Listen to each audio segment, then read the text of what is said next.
ఆ ఆ మంటితో బొమ్మను చేసి ఆ బొమ్మ ఏమవుతాడట ఆయన తన ప్రాణము ఊదెను. హల్లెలూయా. నరుని యొక్క నాశకారంలో దేవుడు జీవవాయువు ఊదినప్పుడు నరుడు ఏమయ్యాడట? జీవాత్మ కలిగి ఉన్నాడు. ఆ జీవాత్మ కలిగినటువంటి మానవునితో మరి కొద్ది దినాల తర్వాత ఆ మానవుడు ఒంటరిగా ఉండడానికి ఆలోచన కలిగి ఆ నిద్రిస్తున్నాడు గాఢ నిద్రను కలుగు చేసి మానవునికి ఒక ప్రకటి ఎముకలో ఒక ఎముకను తీసి ఆ ఎముకను ఆ మాంసంతో పూడ్చి వేశాడు. కనుక నీవు నరులను తీయబడ్డావు కనుక నీవు నారి అనకూడదు అన్నాడు.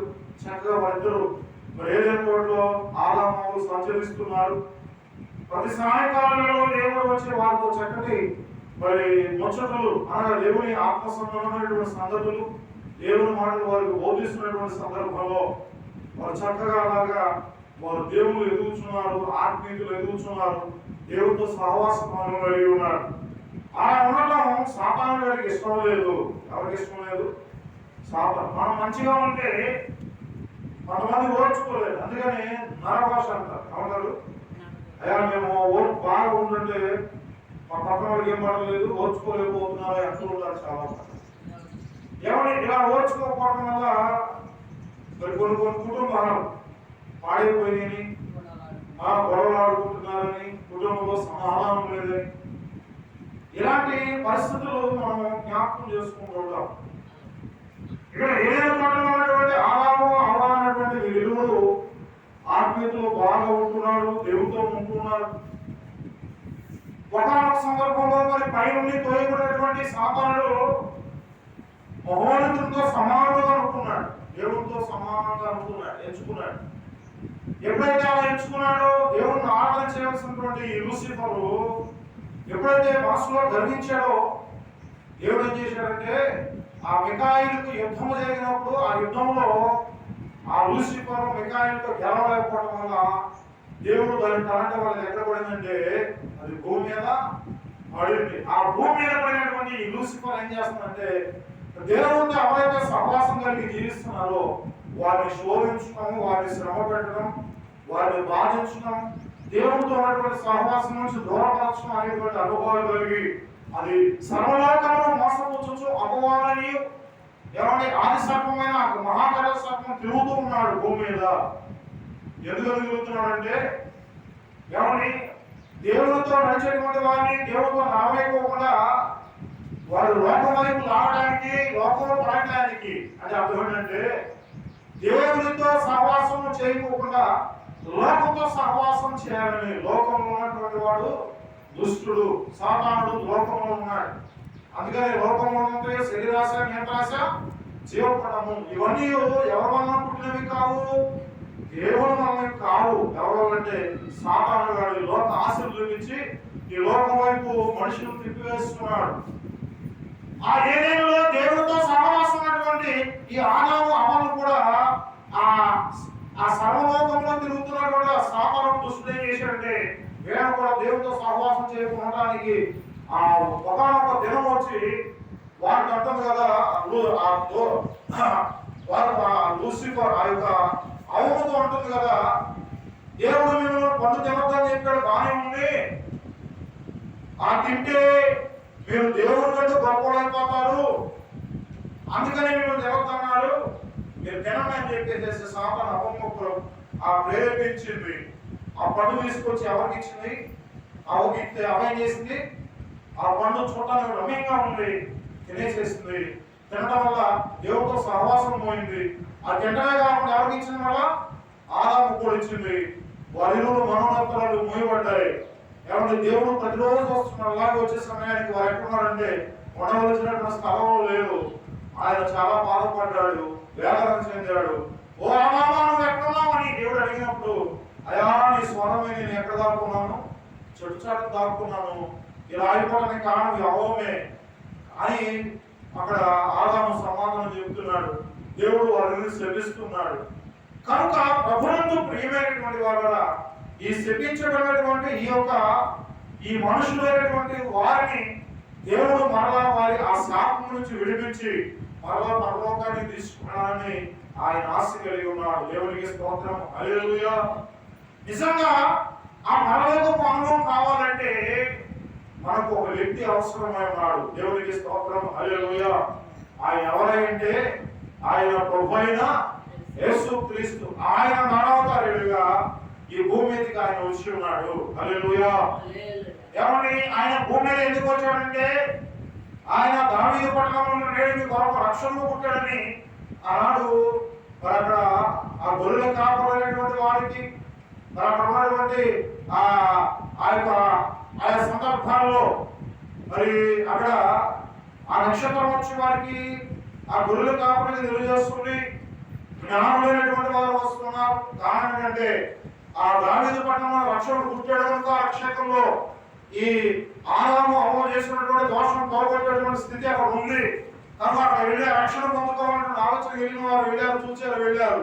ఈ దినము నీవు నేను కూడా ఆ రక్షణ పొందుకోవడానికి ఆ పాప శాపం నుంచి విడిపించుకోవడానికి ఆ ప్రభు చెప్తున్నటువంటి మాట ఏంటంటే నా కుమారుడా, హల్లెలూయా, నిన్ను ఏలవేసి ప్రభు పిలుస్తున్నాడు. నీవు నశించడం దేవునికి ఇష్టం లేదు కనుక నీవు జీవించాలి, బ్రతకాలి, ప్రభుతో ఉండాలని ఆలోచన కలిగి ఆయన పిలుస్తున్నాడు. ఏమంటున్నారంటే నా కుమారుడా, నా ఉపదేశంలో మారవద్దు. ఆనాడు దేవుని యొక్క ఉపదేశంలో ఆదాము అవ్వలు మార్చిపోవడం వల్ల ఒక భయంకరమైనటువంటి పాపములో భయంకరమైనటువంటి భూమిలో పడిపోయారు. ఈ దినము నీవు పడవద్దు, పడకుండా ఉండాలంటే ఒకటే నా ఉపదేశం నువ్వేం చేయకూడదు, మర్చిపోకూడదు. హల్లెలూయా. ఆయన చెప్పినటువంటి మాట, ఆయన చెప్పినటువంటి మరి ఆ యొక్క మాట ఎలా ఉందంటే ఉపదేశము. ఆ మాట నేను పాపంలోనికి పడేయకోకుండా ఆ పాప శాపంలో వెళ్ళకుండా ఈ మాట నేను ఏం చేస్తుందంటే అది నేను కాపాడుతుంది. హల్లెలూయా. ఆ మాట ద్వారా నువ్వు బ్రతకడానికి దేవుడు నీకు ఇదేమో అవకాశం ఇస్తున్నాడు. మనుషులు రొట్టెల మాత్రం కాదు కానీ దేవుని మాట నుంచి ప్రతి మాట వలన మనుషుడు ఏమవుతున్నాడు, బ్రతుకుతున్నాడు. కనుక నా కుమారుడా, నా ఉపదేశం నువ్వు ఏం చేయకూడదట, మర్చిపోవద్దు. ఒకవేళ మర్చావా, ఆనాడు ఆ యొక్క ఏదేనులో ఉన్న ఆదాము అవ్వలు మరిచారు, దేవుని సన్నిధిని పోగొట్టుకున్నారు, శాపగ్రస్తులయ్యా. ఈ దినము అలా ఉండొద్దు, నీవు అలా ఉండకూడదని ప్రభు ఈ దినము మరి ఆయన వాక్కుల ద్వారా దేవుడు మనతో మాట్లాడుతున్నాడు. ఏమంటున్నాడంటే నా కుమారుడా, నా ఉపదేశం నీవు మర్చిపోవద్దు, నా ఆజ్ఞలను హృదయపూర్వకంగా గైకొను. హల్లెలూయా. ఆజ్ఞ లాంటిదంటే అది అగ్ని వంటిది. ఆజ్ఞ లాంటిదంటే ఏమండి, అది మంచి ట్రీట్మెంట్ లాంటిది. హల్లెలూయా. డాక్టర్స్ దగ్గరికి వెళ్తున్నప్పుడు డాక్టర్స్ అయా దీనికి ట్రీట్మెంట్ చేయాలి, మరి 2 రోజులు ట్రీట్మెంట్ జరగాలి, 2 రోజులు ఎక్కడే ఉండాలి. ఆ ట్రీట్మెంట్ జరిగినంత కాలము నువ్వు ఏ వ్యసనాలకు నువ్వు వెళ్ళడానికి వీల్లేదు. ఒక మందు తాగడానికి వీల్లేదు. అక్కడ డాక్టర్స్ చెప్పినటువంటి విధానంగా ఆహార నియమాలు కూడా పాటిస్తూ ఉండాలి. అవి వాటిని ఆయన చెప్పినటువంటి మాట వినకుండా మన ఇష్టానుసారంగా జీవించినట్లయితే మన శరీరం పాడైపోతుంది. మన శరీరం పాడైపోవడమే కాకుండా మనం కూడా మనకు వస్తుంది. కనుక ఇక్కడ మనం జ్ఞాపకం చేసుకున్నప్పుడు దేవుడు ఈ ఉదయకాల సమయంలో మనతో మాట్లాడుతున్నాడు. ఏమంటున్నాడంటే నా కుమారుడా, నా ఉపదేశం నేను ఏమైతే మీకు చెప్పానో దానిని హృదయంలో ఉంచుకోండి, జ్ఞాపకం చేసుకోండి, కానీ మర్చిపోవద్దు. హల్లెలూయా. ఒకవేళ మర్చిపోయావా, చూడండి అక్కడ చూడండి, నా ఆజ్ఞను హృదయపూర్వకంగా గైకొను. ఆయన చెప్పేటువంటి ఆజ్ఞలు ఎలా చేయాలంట, హృదయపూర్వకంగా గైకోవాలి. ఏదో వచ్చాం కూర్చున్నాం వెళ్ళిపోయాం కాదు. ఆయన ఏదో నీతో ఏమైతే మాట్లాడుతున్నాడో ఆ మాటలన్నింటినీ హృదయం అనే పలక మీద వాటిని ఏం చేయాలంట, రాసుకోవాలి, భద్రపరచుకోవాలి. ఆనాడు వారు ఆ భద్రపరచుకోకపోవడం బట్టి వారు ఏమయ్యారంటే శపించబడ్డారు దేవుని చేత. చేయదన్నటువంటి పని చేస్తున్నారు. మనం దేవుని ఆజ్ఞను మన హృదయంలో లేనప్పుడు మనం కూడా దేవుని మాటను ఉల్లంఘించం, దేవుని మాటకు మనం లోనడం, గతవారు మనం చెప్పినప్పుడు ఆ మాటలు మనం గైకున్నాం. కనుక ఈ దినము ఆయన ఆజ్ఞను మీ హృదయంలో దాచుకోవాలి, భద్రం చేసుకోవాలి. దేవునికి స్తోత్రం. హల్లెలూయా. చూడండి, దావీదు మహారాజు అదే అంటాడు కదా, కీర్తనలో 119:74 అంటాడు, నీ వాక్యం మీద నేను ఆశ పెట్టుకుని ఉన్నాను, నీ యందు భయభక్తులు కలిగి గలవాడు నన్ను చూసి సంతోషించుడు. హల్లెలూయా. ఎవరు చూసంట? ఆ దావీదు మహారాజును బట్టి సంతోషిస్తారు. ఆయన అనేది ఏంటంటే ఆయన దేవుడి కోసం వైరాగ్యం కలిగినటువంటి వాడిగా ఆయన జీవించినట్టుగా మనం చూస్తున్నాం. ఆయన అంటాడు, నీ వాక్యం మీద ఆశ పెట్టుకొని ఉన్నా. ఆయన ఎవరి మీద ఆశ పెట్టుకున్నాడంట? దేవుని వాక్యం అనగా దేవుని మీద ఆశ పెట్టుకుని ఉన్నాడు. నిజంగా ఈ దినం ఎవరైతే దేవుని మీద ఆశ కలిగి ఉన్నారో, ఎవరైతే దేవుని మీద ఆయన వాక్యం మీద ఆశ పెట్టుకొని ముందుకు వెళ్తున్నారో వారి కుటుంబంలో సమాధానము, హల్లెలూయా, వారి కుటుంబంలో నెమ్మది, వారి గృహంలో ఎలాంటి కొదువు లేదు, సమృద్ధి, హల్లెలూయా. కనుక అదే అండి, నీ వాక్యం మీద ఆశ పెట్టుకొని ఉన్నాను, నీ యందు భయభక్తులలో గలవాడు నన్ను చూసి సంతోషిస్తాడు. కారణం ఏంటంటే ఎవరైతే దేవుని యందు భయభక్తులు కలిగి ఆయన మార్గంలో ప్రయాణం చేస్తారో ఎవరు చూసి సంతోషపడతారంటే దావీదుని బట్టి. హల్లెలూయా. దావీదుని బట్టి ఎందుకు సంతోషిస్తున్నారంటే కారణం ఏంటంటే ఏమండి, దావీదు దినములకు 7 సార్లు ఆయన ప్రార్థన చేసినటువంటి వాడు. హల్లెలూయా. దేవుని ఆయన ఆరాధన చేసినటువంటి వాడు. తంబూరాశకాలు తీసుకుని ఆయన నాట్యం చేస్తూ దేవుడిని ఏం చేశాడంటే ఆయన స్తుతించాడు. హల్లెలూయా. కనుక దావీదు చూసినటువంటి వారు దేవుని బట్టి దావీదు విషయంలో సంతోషపడతారు. హల్లెలూయా. ఏదైనా నీవు నేను మనము కూడా ప్రార్థన సహవాసము పరిశుద్ధులైనటువంటి వారిని బట్టి మనం ఏం చేయాలంటే సంతోషపడుతూ ఉండాలి. హల్లెలూయా. కనుక చూడండి, కిందకి వెళ్ళి అంటాడు కదా, నీ వాక్యం మీద ఆశ పెట్టుకొని ఉన్నాను, నీ యందు భయభక్తులు గలవాడు నన్ను చూసి సంతోషిస్తా. మరొక మాట అంటాడు దావీదు, అంటాడు కీర్తన 119:13 అంటాడు, నీ యందు నేను పాపము చేయకున్నట్లు నా హృదయంలో నీ వాక్యం ఉంచుకొని ఉన్నా. దేవునికి స్తోత్రం. హల్లెలూయా. చూడండి, ఆయన ఉపదేశంను మర్చిపోకుండా వారి హృదయంలో ఎవరైతే పెట్టుకుంటారో వారు ఎలాంటి పాపము చేయడానికి వారు ముందుకు వెళ్ళరు. వారు ఎలాంటి పాపం చేయాలన్నా భయపడతారు. కారణం ఏంటంటే వారి హృదయంలో ఏముంది? దేవుని వాక్యం ఉంది. జాగ్రత్త ప్రియ సహోదరి సహోదరుడా, దేవుని మాట లోపడకుండా నిష్ఠానుసారమైన జీవితం జీవిస్తున్నావా? ప్రభు పిలుస్తున్నావు ఈ దినము. నా కుమారుడా, నా ఉపదేశం నేను మానవద్దని ప్రభు చెప్తున్నాడు. దేవుడు నీకున్నటువంటి అనేకమైనటువంటి గడ్డు పరిస్థితి నుంచి ఆయన విడిపించినటువంటి దినాన్ని జ్ఞాపకం చేసుకో. అనేకమైనటువంటి సందర్భాల్లో మరణానికి సమీపం ఉన్నటువంటి దినాల్లో, ఎవరు నేను ఓదార్చినటువంటి దినాల్లో, భయం దోహంలో ఉన్నటువంటి ఈ దినాల్లో వాడు దేవుడు నిన్ను బ్రతికించాడు. దేవుడు నిన్ను కాపాడాడు. నీకున్నటువంటి బలహీనత నుంచి ఆయన విడుదల చేసినటువంటి దేవుడు. అందరూ దేవుడికి స్తోత్రం చెప్తా. ఆయన నీ సంకటములన్నిటినీ, నీ రోగములన్నిటినీ కుదించినటువంటి వాడు. సమాధులని ప్రాణాన్ని విడిపించాడు. హల్లెలూయా. ఎంత గొప్ప మేలు చేసినటువంటి దేవుడిని నీవు మరిచిపోవద్దు. హల్లెలూయా. ఒకవేళ నువ్వు మర్చిపోయావంటే ఎలా ఉంది ఈ దినం పరిస్థితి తెలిసి అర్థమవుతుందా? చాలా మంది మనం గమనిస్తున్నాం. ఏమండి, ఎంత భయంకరమైన దినాలు ఉన్నాం. ఈ దినాల్లో యుద్ధాలు జరుగుతున్నాయి. ఇప్పుడు బడ్జెట్ యుద్ధం జరుగుతుంది. ఎక్కడికి? పాకిస్తాన్, ఇండియా యుద్ధం జరుగుతుందండి. ఏమండి, ఆ యుద్ధం జరుగుతున్న సందర్భంలో అనుకోనిగా ఒకవేళ ఆ విమానం నుంచి బాంబు మన మీద పడిందనుకో, మన పరిస్థితి ఏమండి, మన పరిస్థితి ఏంటి? ఎలా ఉందో ఒకసారి జ్ఞాపకం చేసుకుంటున్నావా? మన జీవితము అల్పమైనటువంటి జీవితం, పనికిరానటువంటి జీవితం. ఈ పనికిరానటువంటి జీవితం కొరకు మనం ఎన్నెన్నో ప్రయత్నాలు చేసుకుంటాం, ఎంతెంతో ప్రజలను మోసం చేసుకుంటాం. కనుక ఈ దినము నీవు దేవుని యొక్క విషయాన్ని తప్పనిసరిగా ఏం చేయాలంటే జ్ఞాపకం చేసుకోవాలి. హల్లెలూయా. చూడండి, అంటాడు నీకెందుకు నేను పాపం చేయకున్నట్టు. మనం పాపం చేయకుండా ఉండాలంటే ఒకడే ఆయన వాక్యాన్ని మనం హృదయంలో ఏం చేసుకోవాలంట? పత్రం చేసుకోవాలి. ఆయన ఆజ్ఞలను గైకొనాలి.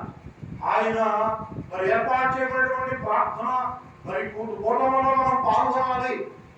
ఆయన సహవాసాన్ని మనం ప్రేమించాలి. ఎవరి నేను కాల సమయంలో మందిరం విశ్రాంతి దినం జరుగుతుంది. విశ్రాంతి దినము తప్పనిసరిగా ఏం చేయాలంటే జ్ఞాపకం చేసుకోవాలి. చూడండి, విశ్రాంతి దినము పరిశుద్ధంగా ఆచరించుటకు నువ్వు ఏం చేయాలంటే జ్ఞాపకం చేసుకోవాలి. ఎవరు జ్ఞాపకం చేసుకుంటున్నారండి?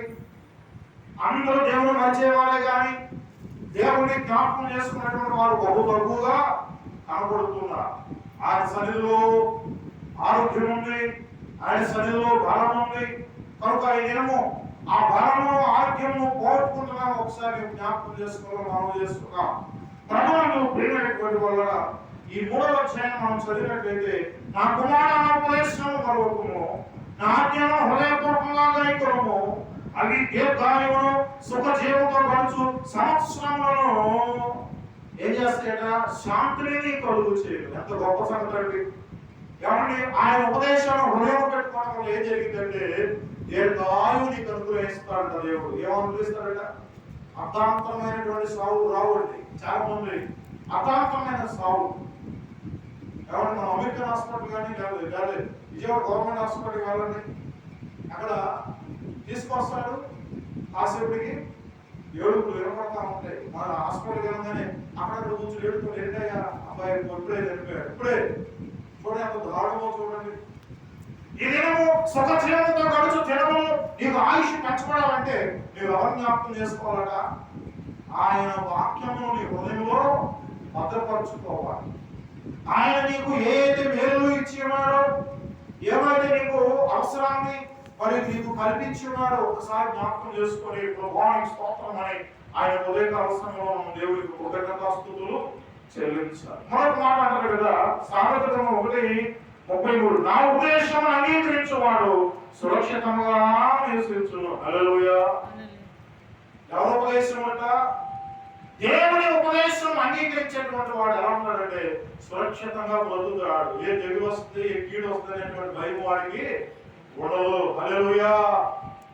అలాంటి భయం అనేది కారణం ఏంటంటే వాడు దేవుడితో ఆధారపడ్డాడు, దేవుడిలో ఉన్నాడు, దేవుడితో నడుస్తున్నాడు, దేవుడిని అడుగుచా నడుస్తున్నాడు. ఇంకా వాడు ఏ విషయంలో భయపడాల్సినటువంటి అవసరత లేదు. అదే అంటుకోండి, నా ఉపదేశం అంగీకరించి వాడు సురక్షితంగా నివసించును, వాడు కీడు వచ్చునన్న భయము లేక నెమ్మదిగా ఉంటుంది. ఏదన్నా కీడు వచ్చిందేమో మనకు లేచిన నుంచి భయం అంటే ఏమవుతుందో, రేపేమవుతుందో, మరి కాసేపు ఏమవుతుందో అనేటువంటి భయము, ఆందోళనలో మనం బయలుదేరి వెళ్తూ ఉంటాం. కానీ నిజంగా దేవుని యందు భయభక్తులు కలిగి హృదయపూర్వకంగా ఆయన ఆజ్ఞను గైకొనేటువంటి వాడు, ఆయన ఉపదేశం అంగీకరించిన వాడు ఎలా ఉంటాడంటే సురక్షితంగా ఉంటాడట. పలానా కీడు వచ్చినటువంటి భయం కూడా వాడిలో.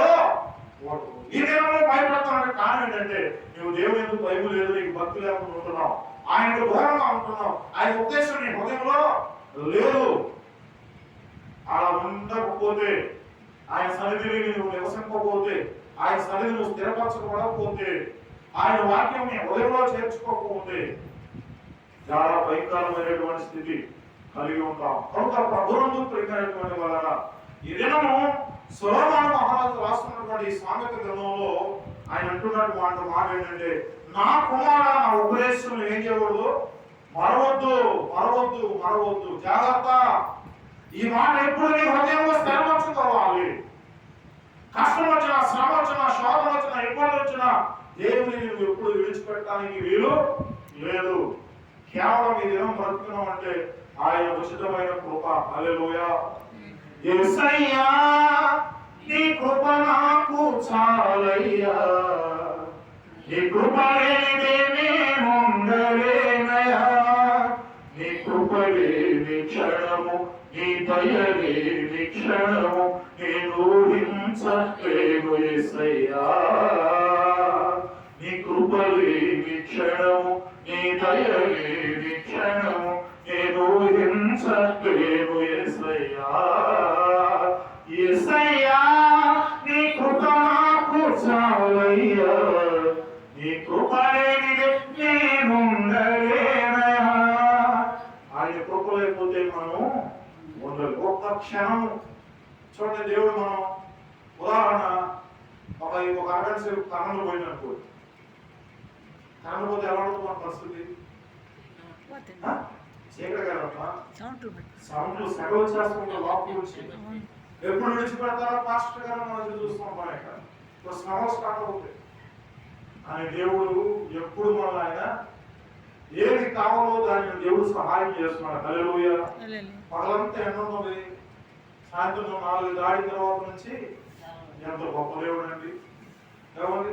ప్రేమామయుడివై ప్రేమించావు, కరుణామయుడివై కరుణించావు, తల్లిగా లాలించి తండ్రిగా ప్రేమించే ప్రేమ కరుణ నీ కృప చాలు. ఏం చాలంట?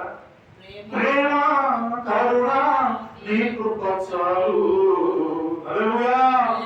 ఆయన కృప లేకపోతే మనం ఎలా ఎప్పుడో ఏమైపోతాం. మన పరిస్థితి ఎలా ఉంటాయి? ఏమంటే ఒకసారి మన కుటుంబం ఉంటాం, వెళ్ళిపోతాం. వెళ్ళిపోతే ఎన్ని రోజులు జ్ఞాపకం చేసుకుంటారండి? ఎన్ని రోజులు? 1 వారం రోజులు, 2 వారాలు, 3 వారాలు, తర్వాత 4 రోజులు, తర్వాత ఎప్పుడెప్పుడో తర్వాత అంతా మర్చిపోతాం.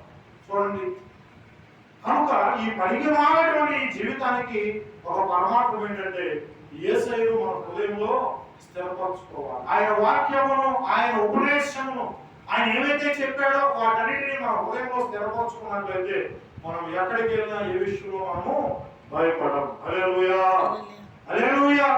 ప్రభువునందు ప్రియమైనటువంటి వారలారా, చూడండి, అవి దీర్ఘాయువును సుఖజీవంతో గడుచు సంవత్సరములను శాంతిని నీకు కలుగు చేస్తుంది. సుఖజీవంతో కూడినటువంటి దినాలు, సంవత్సరాలు. కాబట్టి ఈ సంవత్సరం ఏ సంవత్సరం ఇది? 2025. ఎన్నో నెల అయిపోయింది? మే నెల. మే నెల కూడా వచ్చేస్తుంది. ఏమంటే ఎన్ని నెలలు ఉంటుంది? 7 నెలల అంతేనండి. 7 నెలల మన సంవత్సరం 2020. మనం అంటాం కదా, ఇంటిగా రాసేస్తా ఉంటారు బయట, హ్యాపీ న్యూ ఇయర్, ఏంటది, వెల్కమ్ టు 2026, గుడ్ బై 2025. అంటే పాత సంవత్సరం పోయింది. కానీ ఒక విషయాన్ని జ్ఞాపకం చేసుకున్నాం. ఈ పాత సంవత్సరంలో మన రాష్ట్రంలో ఒకసారి పరిస్థితి, మన బుద్ధులు మారినాయా, మన బతుకులు మారినాయా, పరిస్థితులు మారినాయా? కొన్ని సంవత్సరం వేల మంది, లక్షల మంది చచ్చిపోతే ఈ సంవత్సరం ఇంకా కోట్ల మంది చచ్చిపోతున్నారండి. చూడండి, సంవత్సరాలు మారినాయా? నిజంగా నీవు దేవుళ్ళు ఉంటే నీకు ఆశీర్వాదం. హల్లెలూయా. ఆయన ఉపదేశంలో నీ హృదయంలో స్థిరపరచుకుంటే అవి దీర్ఘాయువును కలుగు చేసేటువంటి దినాలట. హల్లెలూయా. దేవుడు లేకుండా మనస్సానుసారంగా మనం జీవిస్తేనంట అవి ఎలా ఉంటాయంటే క్షణంలో కూలిపోయేటువంటి దినాలు, క్షణికంలో. ఏమండి? అలాగా మన జీవితంలో అలా ఎడిపోకుండా అర్థాంతరమైనటువంటి దినాలు కాకుండా ఉండాలంటే మనం దేవుని యొక్క ఆజ్ఞలను, ఆయన ఉపదేశాన్ని మన హృదయం ఏం చేసుకోవాలి? అర్థం చేసుకోవాలి, స్థిరపరచుకోవాలి. ఏం చేస్తాయంటే మన బ్రతుకులను నూతనంగా నడిపిస్తుంటాయి. హల్లెలూయా. మనం నడిచేటువంటి విధానము ముందుగా ఏమైతే ముడతప్పులు వస్తాయో వాటన్నిటిని తీసివేసి సరళం చేసి ఏమైనా పవిత్రమైనటువంటి శ్రేష్టమైనటువంటి ఆ మార్గంలోనికి అవి నేను నడిపిస్తూ ఉంటాయి. హల్లెలూయా. తర్వాత కిందకి అంటాడు కదా, చూడండి, కీర్తనలను 63:3 అంటాడు, నీ కృప జీవము కంటే ఉత్తమమును నా పెదవులను స్తుతించును. హల్లెలూయా. ఏంటంట? నీ కృప జీవం కంటే ఉత్తమము, నా పెదవులను స్తుతించును. ఆయన కృప అంటే నీ కృప జీవం కంటే, జీవము అయినటువంటి ఏదైతే ఉందో ఆ జీవం ఎక్కువ కాలం ఉండాలంటే ఆయన కృప ఉన్నట్టే. మీరు నలుగురు బ్రతకమని ఆయన సరళిస్తే మనం ఏమవుతున్నాం? బ్రతుకుతున్నాం. నలుగురు మీరు తిరిగి రమ్మన్నప్పుడు ఎంత జీవం ఉన్నా, ఎంత ప్రాణం ఉన్నా ఉపయోగము లేదు. చాలా మంది బ్రెయిన్ డెడ్ అయిపోయిన ఉంటూ ఉంటారు. ఏమో డెడ్ అయిపోతుంది? బ్రెయిన్ డెడ్ అయిపోయినటువంటి వాళ్ళు అంటారు కదా, అక్కడ డాక్టర్స్ అంటారు కదా, ఇప్పుడు కోమలోకి వెళ్ళిపోయాడు, మరి ఎన్ని నెలలు పడుతుందో, 8 సంవత్సరాలు పడుతుంది. అంటే అర్థం ఏంటంటే జీవం ఉంటుంది కానీ, జీవం ఉన్నాడు, ప్రాణం ఉంటుంది కానీ లేచి తిరిగేటువంటి అవకాశము లేదు.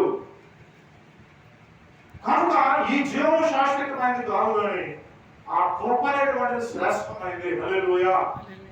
ఆ కృప మన జీవమును పెంపొందించింది, మన ఆయుష్ దినాన్ని పొడిగింపజేస్తుంది ఆయన జీవము. హల్లెలూయా. ఆయన కృప శ్రేష్టమైనది. అందుకని నీ కృప నిత్యముందును, నీ కృప నిత్య జీవము, నీ కృప వివరింప నా తరమా యేసయ్యా. హల్లెలూయా. ఆయన కృప ఉత్తమమైనటువంటిది. ఉత్తమమైనటువంటిది మనం కోరుకోవాలి.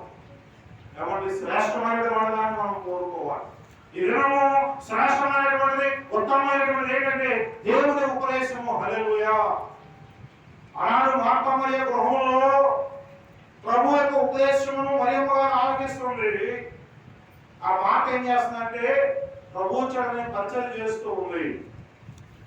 అప్పుడు ప్రభువు చెప్తుందా, నేను పనిచేస్తున్నాను, నాకు సహాయం చేయమని మార్త విషయమై, ఆ మార్త మరియమ్మ విషయమై ప్రభువుకు చెప్పినప్పుడు ప్రభు అంటాడు కదా, ఆమెను డిస్టర్బ్ చేయొద్దు, ఆమెను అభ్యంతరపరచవద్దు, ఆమె ఉత్తమమైనటువంటి దానిని వెతుకుతూ ఉంది. హల్లెలూయా. ఈ దినం మనం కూడా ఉత్తమమైనటువంటిది దేవుని వాక్యము. ఉత్తమమైనటువంటిది, ఉత్తమమైనటువంటి వారు ఎవరైతే దేవుడే. ఆ దేవుడిని మనం ఈ ఉదయకాల సమయంలో మనం వెతికినప్పుడు మన జీవితానికి ఒక ప్రత్యేకత. హల్లెలూయా. ఆ ప్రత్యేకత వేరేగా కొనియాడబడుతూ ఉంటారు. అలాగే దేవుడు నడిచిందయ్యా, ఆమె చేసిన ఉత్తమంగా ఉందయ్యా, వారి బిడ్డలు వారు చక్కగా ఆస్వాదించుకోవడానికి కారణం ఏంటంటే ఆయన కృప వారి కుటుంబం మీద ఉంది. హల్లెలూయా. ఆ కుటుంబం మీద ఉండబట్టే వారు బహుగా ఆస్వాదించుకుంటారని వేరేవాళ్ళు చుట్టుపక్కల ఉన్నటువంటి వాళ్ళు ఆ ఉత్తమమైనటువంటి దాన్ని వెతికేటువంటి వారిని గురించి సాక్ష్యము చెప్తూ ఉంటారు. హల్లెలూయా. తర్వాత మనం జ్ఞాపకం చేసుకున్నప్పుడు చూడండి, యెషయా 40 వచ్చిన ఎంత వచ్చిన అంటాడు, గడ్డి ఎండిపోవును, దాని పుష్పము ఆడిపోవును, కానీ మన దేవుని వాక్యము నిత్యము నిలుచును. హల్లెలూయా. ఈ లోకంలో ఏది శాశ్వతమైనది ఏది లేదు, ఏది లేదు, ఏది లేదు, దేనికి గ్యారెంటీ లేదు. కానీ దేవుని వాక్యానికి గ్యారెంటీ ఉంది. ఆ వాక్యము సజీవమైనటువంటిది. హల్లెలూయా. ఆ వాక్యము యేసయ్య ఉన్నాడు, ఆయన సజీవుడైనటువంటి దేవుడు. నేను ఇదిగో యుగయుగములో సజీవుడైనటువంటి దేవుడని ఆయన వాగ్దానం చేసుకున్నాడు. చూడండి అక్కడ అంటాడు, గడ్డి ఎండిపోవును, మొలిచే గడ్డి చక్కగా చిగిర్చింది, కానీ ఏమవుతుంది, ఒక రోజుకి ఎండిపోతుంది. కానీ ఏమండి, గడ్డి ఎండిపోవును, దాని పువ్వు వాడిపోవును, కానీ మన దేవుని వాక్యము నిత్యము నిలుస్తుంది. హల్లెలూయా. ఇప్పుడు నిత్యము నిలిచేటువంటిది కావాలా? నిత్యము నిలవకోకుండా ఉండేటువంటిది కావాలా మనకి? చెప్పండి, ఏది నిత్యము నిలిచేది? ఆయన వాక్యము. దేవునికి స్తోత్రం. హల్లెలూయా. ఆయన వాక్యము నిత్యము నిలిచేటువంటిది. ఆ వాక్యం మనం బ్రతికించేటువంటిది. కాబట్టి దానిని మనం ఏం చేయాలంటే అంగీకరించాలి. ఎస్, ఇదే నీవు వాక్యం దేవా, నీకు స్తోత్రమయ్యా, నీవు నాతో ఉన్నాయా, మా కుటుంబాన్ని దర్శించుకోవాలని మనం ఆయన పిలిచినప్పుడు ఆ వాక్యమైనటువంటి దేవుడు మన గృహాన్ని దర్శించేటువంటి వాడు. హల్లెలూయా. ఆనాడు జక్కయ్య గృహాన్ని దర్శించాడు. తర్వాత ఏమండి, ఇంకా చాలా మంది గృహాలను దేవుడు దర్శించాడు. ఎవరి దినము మన గృహాన్ని కూడా ఆయన దర్శించగలిగినటువంటి వాడు. ఆయన దర్శించాలంటే మన హృదయంలో దేవుని వాక్యము చేత నింపబడాలి. ఆయన వాక్యమును అంగీకరించాలి. నిజమైనటువంటి దేవుని వైపు మనం ప్రయాణం చేస్తుంటాడు. కనుక ఈ ఉదయకాల సమయంలో నిజంగా ఆయన అంటాడు కదా, నా కుమారుడా, నా ఉపదేశము రావద్దు, నా ఆజ్ఞలు హృదయపూర్వకంగా గైకొనుము, అవి దీర్ఘాయువును సుఖజంతో గడుచు సంవత్సరంలో శాంతిని నీకు కలుగు చేయు. హల్లెలూయా. కొంత దయచేసి మనం గమనిద్దాం. నిజమేనయ్యా, ఈ వాక్యము మా జీవితంలో మేము గడిచేటువంటి సంవత్సరాలను పెంపొందించడమే కాకుండా వాటన్నిటినీ ఆస్వాదించేటువంటిది నీ వాక్యం ప్రభువు అని మనం ఆ ఎదుట మోకరించి మనం ఆయనను జ్ఞాపకం చేసుకున్నప్పుడు ఆయన తప్పనిసరిగా అట్టి శాంతిని అలాగే సుఖక్షేమంతో గడిచేటువంటి ధ్యానాలను ఆయన మాకు అనుగ్రహించు దేవుడు కనుక మనం ఉదయకాల సమయంలో మనము ఆయన కుమారులుగా, ఆయన కుమార్తెలుగా ఆయన మనం పిలుస్తున్నప్పుడు ఆయన మాటకు మనం లోబడేటువంటి వారుగా, ఏమంటే ఆయన వాక్యం ఎప్పుడు నిత్యం నిలిచేటువంటిదిగా, అది ఎప్పుడు సజీవమైనటువంటిదిగా మనం గమనిస్తూ మనం ముందుకు వెళ్ళినప్పుడు ఆయన శ్రేష్టమైనటువంటి కృప మనకు ఉండడమే కాకుండా ఆ కృపలో మనం జీవంలోకి రండించేటువంటి భాగ్యము దేవుడు మనకు అనుగ్రహం చేస్తాడు కనుక అటు కృప ఎదురము దేవుడు మనకు అనుగ్రహించును గాక. ఆమె ప్రార్థన చేసుకుందాం. దయచేసి చక్కబడిన వాక్యాన్ని జ్ఞాపకం చేసుకుందాం. ప్రభు ఈ ఉదయకాల సమయంలో ఆయన పిలుస్తున్నాడు. నా కుమారుడా, నా ఉపదేశము మరవద్దుము అని ప్రభు సెలవిస్తుండగా, నిజమే మనం ఏ విషయంలో మనం ఆయన ఉపదేశం మర్చిపోతున్నాం, ఏ విషయంలో మనం దేవునికి దూరంగా ఉంటున్నాం, ఏ విషయంలో మనం దేవుని మాటకు లోబడకుండా జీవిస్తున్నాం, ఒకసారి జ్ఞాపకం చేసుకుందాం. నిజమే ప్రభువా, అయా ఈ దినం నీకు దూరంగా ఉన్నాను, నన్ను క్షమించు. అయా నువ్వు నన్ను పిలుస్తున్నావు కానీ నీ మాటకు లోబడకుండా జీవిస్తున్నా, నా ఇష్టానుసారమైన జీవితం కలిగి జీవిస్తున్నా, క్షమించు ప్రభువా అని మనం దేవుడిని మరొకడదాం. నిజంగా దేవునికి వ్యతిరేకంగా మనం ఏ ఆయుధం వద్దులదు కనుక, మనం దేవునికి వ్యతిరేకం ఉండి మనం ఏమీ చేయలేము కనుక, ఏదైనా ప్రభు నేను పిలుస్తున్నాడు, ఆయన ఆజ్ఞల ప్రకారం నడుచుకున్నాయి ప్రభు సెలవిస్తున్నాడుగా. నిజమే ఆయన ఆజ్ఞలను మనం వేయకున్నాం, ఆయన శ్రేష్టమైనటువంటి కృపలో మనం పాత్రలుగా జీవిద్దాం. దయచేసి ప్రార్థన చేసుకున్నాం. పరిశుద్ధ స్తోత్రం ప్రభువా, చెప్పబడిన వాక్యం బిడ్డల హృదయాల్లో స్థిరపరచు. అయా నీ వాక్యము మమ్మల్ని బ్రతికిస్తుంది ఆయన. నీ వాక్యము మాకు బాధల్లో నెమ్మదిగా చేస్తుంది. నీ వాక్యము, నీ ఉపదేశం మాకు ఎంత అవసరమైనట్టుగా. ఆనాడు నీ వాక్యమును అయా ఉపదేశంగా అంగీకరించబడినటువంటి వారి జీవితాలు ఎంతో అయా సుఖ సాధ్యములు కలిగి వారిని దినమే జ్ఞాపకం చేసుకోవడానికి చక్కటి అవకాశం కలిగించి ఉన్నాం కనుక మీ కృప మాకు దయచేయండి ప్రభువా. అయా కృప మీ యొక్క ప్రయాణంలో అయా మీ వాక్యం అనే వెలుగులో మేము ముందుకు పడుతున్నప్పుడు మాకు వచ్చేటువంటి ప్రతి సమస్య నుంచి మేము విడుదల దయచేయండి ప్రభువా. నేను తెలిసి ప్రార్థన చేద్దాం. హల్లెలూయా. అవును ప్రభువా, విడుదల జ్ఞాపకం చేసుకోవాలి. అయా వాక్యం ద్వారా మాట్లాడిన దేవుడు, అయ్యా చదవలసినటువంటి కార్యములు కూడా మీరు తోడుగా ఉండి మీరే కనుక మహిమ ప్రభావం ఆలోచించుకోవాలి.